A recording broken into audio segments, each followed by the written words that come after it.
呢個社會上面有好多唔同種類嘅人，但係大家有冇留意到身邊有班殘疾人士，成日都俾人話佢哋係一班有問題嘅人，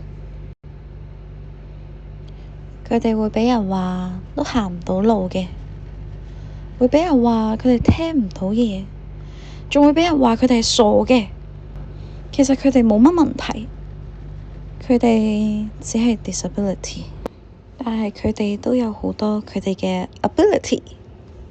有一班人佢哋按摩超舒服，有啲人畫畫仲叻過我，仲有班人勁 strong。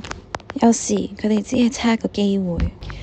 佢同我哋一樣有夢想有才華，一齊去追逐夢想。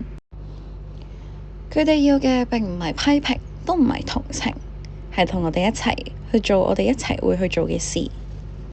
尊重每個人嘅獨特性，讓所有人都被看見，都有權利去參與。同佢哋打個氣，笑一笑，其實就好夠㗎喇。完。